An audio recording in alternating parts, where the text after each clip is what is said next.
तो हमने पार्ट 1 में ऑलरेडी प्री फिल्ड फॉर्म कर दिया था। यहाँ पे अपडेट पे क्लिक करते हैं, यहाँ पे प्री फिल्ड भी आ रहा है एंड इसको हम एडिट भी कर पा रहे हैं। अब सेकेंड पार्ट ये है और उसमें हम ये सीखने वाले हैं कि यहाँ पे जैसे ही मैं अपडेट यूजर पे क्लिक करूंगी तो ये जो डेटा है वो एपीआई में जाके अपडेट हो जाना चाहिए एंड उसके रिजल्ट को हम क्या करेंगे, टेस्ट भी कर लेंगे।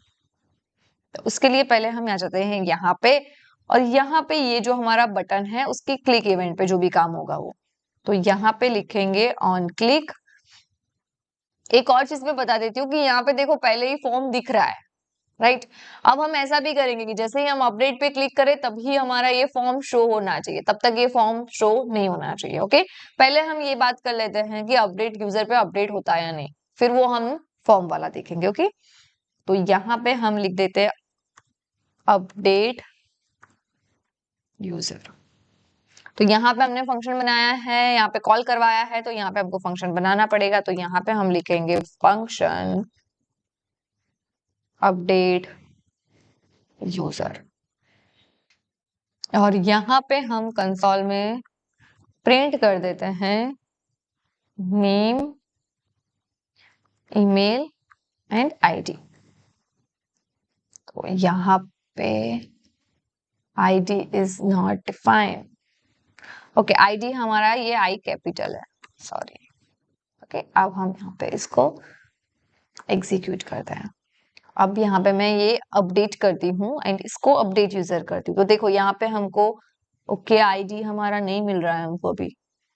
यहाँ पे ये आईडी कौन सा सेट करना है हमको, एपीआई वाला, इसलिए हम यहाँ पे लिखेंगे स्मॉल आई।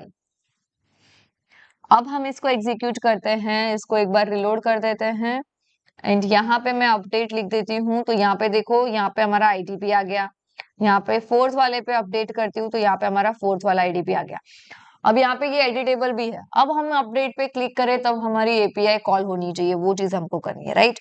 तो उसके लिए हम यहाँ पे ही यही सेम चीज को पहले हम एक ऑब्जेक्ट में बना लेंगे, यू डेटा या न्यू डेटा या ऐसे भी कुछ नाम दे सकते हो आप। ओके, यहाँ पे नेम, ईमेल एंड आईडी।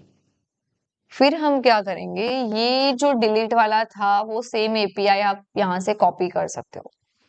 ये जो हमने डिलीट में लिखा है वो ही सेम चीज हमको चाहिए, इसलिए मैं यहाँ पे फिर से ना लिख के इसको ही कॉपी कर देती हूँ एंड यहाँ पे पेस्ट कर देते हैं। ओके, अब यहाँ पे डिलीट की जगह पे हम लिखेंगे पुट मेथड का यूज करेंगे एंड यहाँ पे डेटा का ट्रांसफर हो रहा है ना, तो यहाँ पे हम लिखेंगे हेडर। ओके, यहाँ पे हम लिख देंगे एक्सेप्ट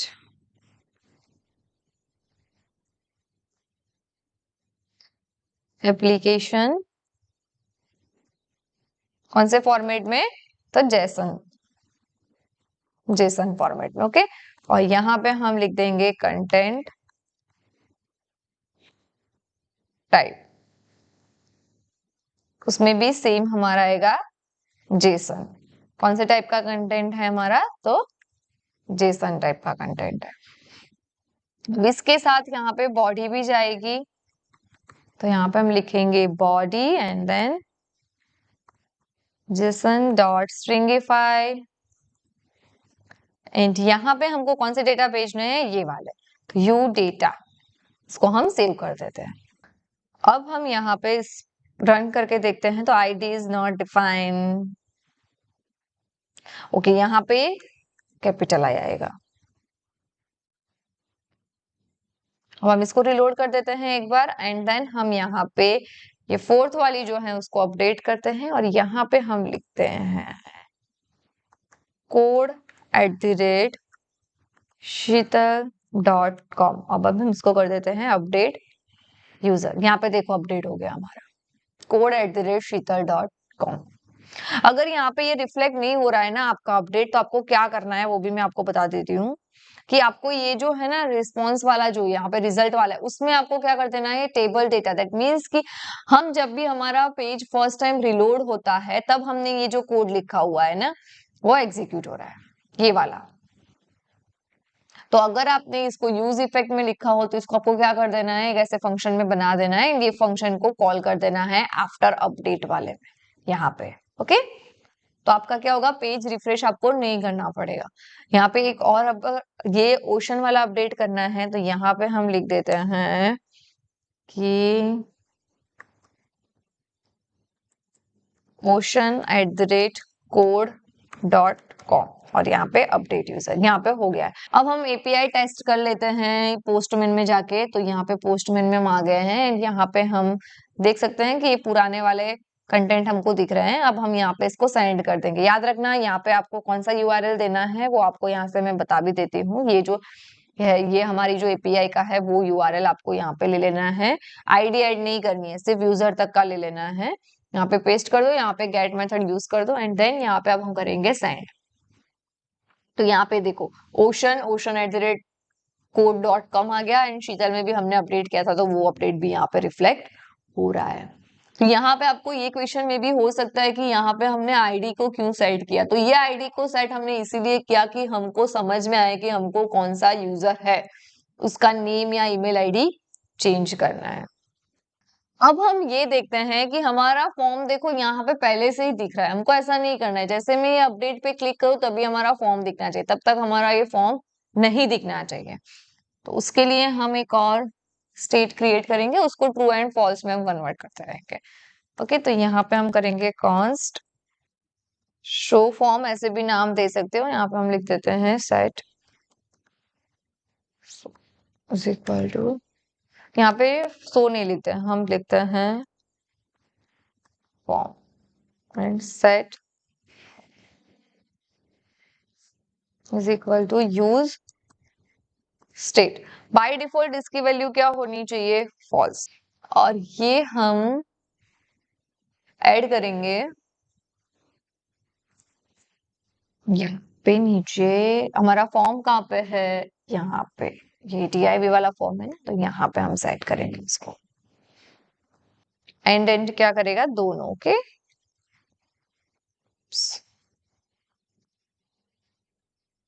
एंड एंड मतलब लॉजिकल एंड, दोनों कंडीशन ट्रू वाला। ओके, और इसको हम यहाँ पे, अब हम इसको सेव करके देखें।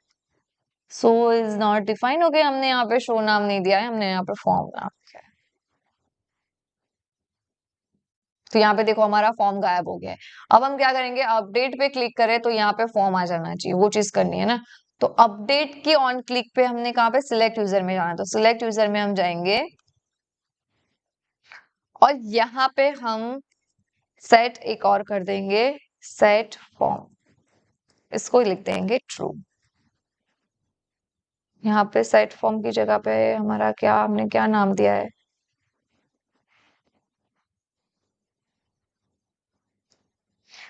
क्योंकि बराबरी नाम है, यहाँ पे कॉमा से सेपरेट कर देंगे। अब हम यहाँ पे इसको रन करते हैं, यहाँ पे इसको अपडेट करते हैं, तो देखो ये हमारा फॉर्म आ गया। फिर से एक बार रिलोड कर देते हैं, अपडेट कर दो, हमारा फॉर्म आ गया।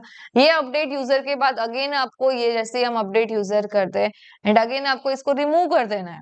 तो ये जो अपडेट यूजर है उसकी क्लिक इवेंट पे जाना है। ओके, तो ये जो अपडेट यूजर पे कहाँ पे जा रहा है, हमारा सिलेक्ट यूजर में, ये अपडेट में नहीं, सॉरी ये अपडेट आया है तो इसमें अपडेट यूजर में जा रहा है।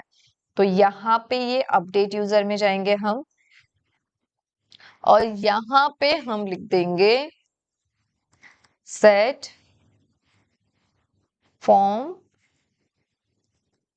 फॉल्स, इसको सेव कर देते हैं। एंड नाउ अब हम एग्जीक्यूट करके देखते हैं कि क्या हमारा आउटपुट आ रहा है।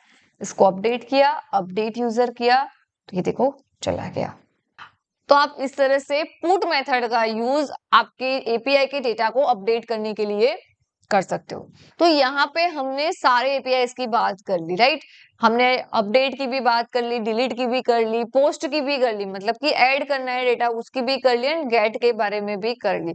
अब आपको मैं एक टास्क देती हूँ, आपको ये सारे जो एपीआई हमने सीखे वो सारे एपीआई कॉल को क्या करना है, इम्प्लीमेंट कर एक सिंगल पेज वेबसाइट बनानी है, जिसमें आपको एक और बटन यहाँ पे ऐड करना पड़ेगा जिसका नाम होगा ऐड यूजर। जैसे ही कोई यूजर ऐड यूजर पे क्लिक करता है तो उसको वो यूजर ऐड का फॉर्म आ जाना चाहिए एंड देन सबमिट करेगा तो एपीआई में वो डेटा स्टोर हो जाने चाहिए। जैसे ही एपीआई में डेटा स्टोर हो जाएंगे तो यहाँ पे वो फैच होके डिस्प्ले भी हो जाने चाहिए। आप ऐसे भी कर सकते हो कि सिर्फ एक पेज में पहले दो चीजें दिखाओ कि add user and then show user. Show user पे क्लिक करते हैं तभी आपको ये एपीआई से डेटा फैच होके सारे दिखेंगे एंड देन आप अपडेट एंड डिलीट वो सारी फंक्शनैलिटी कर सकते हो। इट्स अप टू यू कि आपको ऑन क्लिक पे सारे डेटा शो करवाने हैं या फिर डायरेक्टली जब भी पेज रिलोड हो तब भी आपको डेटा सारे क्लिक करवाने हैं, शो करवाने हैं, सॉरी। तो ये 4 फंक्शनैलिटी ऐड हो ऐसी एक सिंगल पेज एप्लीकेशन आपको बनानी है। कौन सी 4? Add, delete, update and fetch. Thank you for watching this video. See you guys in the next video.